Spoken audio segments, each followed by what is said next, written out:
Da jeg var i Berlin forleden, der fandt jeg denne fantastiske t-shirt, og udover naturligvis til anmeldelsen af selve filmen, så kunne jeg næppe forestille mig en mere passende anledning at iklæde mig den.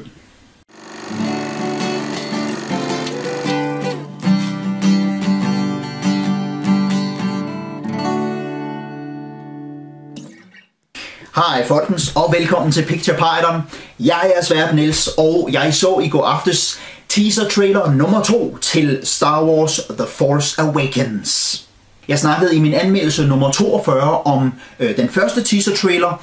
Link til den anmeldelse nede i beskrivelsen af denne video. Og der er også et link til den nye trailer, så hvis du endnu ikke har set den nye teaser trailer, så sæt denne video på pause. Gå ind på linket her i beskrivelsen af videoen og se den, og vend så tilbage hertil, når du har set den.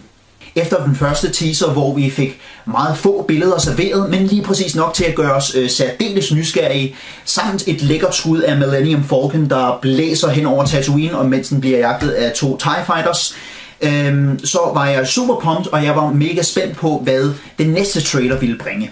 I går aftes kom så den nye teaser trailer, og jeg er ikke skuffet. Traileren åbner med Lucasfilm-logoet, fordi brand recognition, og fordi det emmer af Star Wars næsten lige så meget som det her gør. Det første egentlige skud er en speeder set på lang afstand, muligvis den samme speeder som vi så i den første trailer, i et ørkenlandskab, der antager jeg er Tatooine, og i forgrunden ser man en nedstyrtet X-Wing, og i baggrunden ser man vraget af en nedstyrtet Star Destroyer. Det skud er så fantastisk episk, og nok mit favorit øjeblik her i traileren, da det er en perfekt reference til slagene i den originale trilogi, som jo så her i Star Wars-universet er 30 år siden. Imens dette scenarie vises, høres tonerne af det uforlignelige musikstykke Binary Sunset, og følelsen og stemningen af at være tilbage i det samme univers, som den gamle trilogi er fuldendt. Der klippes så til sort, og vi hører nu en tydeligt ældre Luke Skywalker recitere de ord, han sagde til Leia i Return of the Jedi. The Force is strong in my family. Og Darth Vaders smeltede maske toner nu frem på skærmen med lyden af det umiskendelige åndedræt. Og Luke, der fortsætter, My father has it. Vi ser nu en kutteklædt skikkelse sidde i selskab med R2-D2 ved et bål, og skikkelsen lægger en mekanisk hånd på R2-D2's hoved med ordene I have it. Vi ser så et par kvindehænder få overrakt Darth Vaders lyssværd, mens Luke fortsætter My sister has it. Får Leia sin fars lyssværd, og i så fald hvorfor? Er det for selv at træne med det, eller er det for at give det videre til sine børn? Fade til sort skærm, og Luke, der siger You have that power too. Hvem snakker han til? Er det sit eget barn? Er det Leias barn? Jeg ved det ikke, men jeg glæder mig til at få svaret. Teksten This Christmas toner frem på skærmen til fortsættelsen af Binary Sunset, og vi klipper så til de nye X-Wing, der flyver hen over vand, ligesom vi også så det i den første teaser trailer.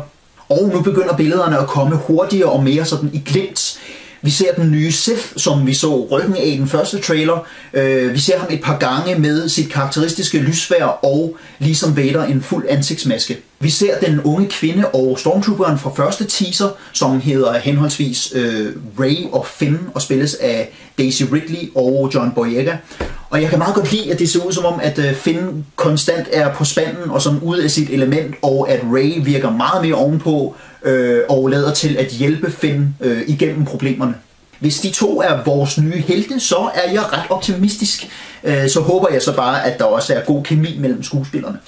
Vi ser også en hangar blive skudt i smadder af TIE Fighters. Vi ser en ret cool-looking Chrome Trooper. Vi ser flere glimt af de nye Stormtroopers, som jeg stadigvæk synes ser alt for fede ud. Igen, opdateringen af de velkendte designs virker ret perfekt, fordi der stadigvæk er masser af genkendelighed. Det sidste vi ser er The Millennium Falcon, der flyver ind i motorerne på en nedstyrtet Star Destroyer, mens den bliver beskudt af en TIE Fighter. Der klippes så til sort, og vi hører en velkendt stemme sige Chewie. Og så toner billedet af Han freaking Solo og Chewie freaking Baca frem, mens Han siger We're home. og smiler, og Chewie svarer. Hvis du er Star Wars fan, og dit Star Wars fan hjerte ikke smeltede bare lidt der, så har du ikke noget hjerte.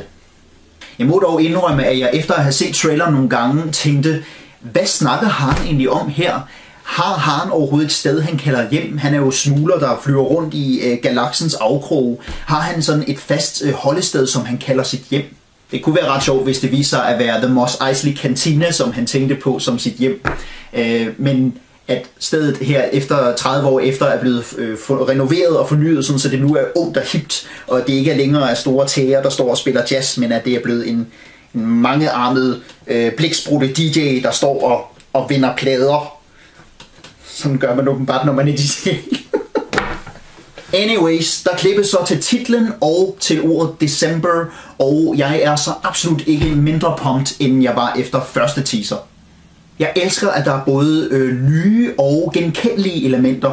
Jeg elsker, at den frembringer stemningen fra den oprindelige trilogi. Jeg er ret interesseret i at lære de to nye karakterer at kende. Bare ud fra de få billeder, jeg har set, synes jeg, de virker interessante. Jeg glæder mig meget til at lære dem at kende.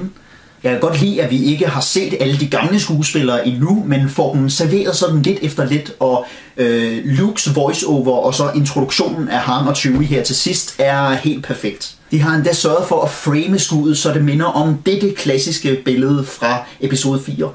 Mit store ønske til kommende trailers er nu, at de ikke spoiler for meget af filmens handling.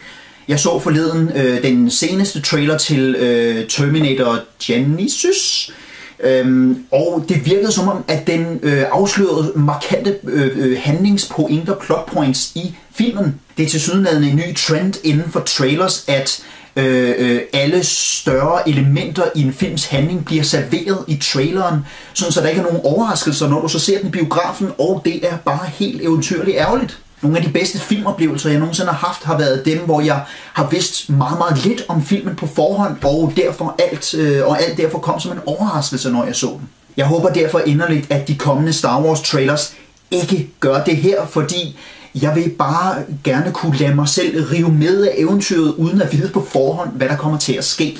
Jeg er fortsat en meget, meget glad og pumped fanboy.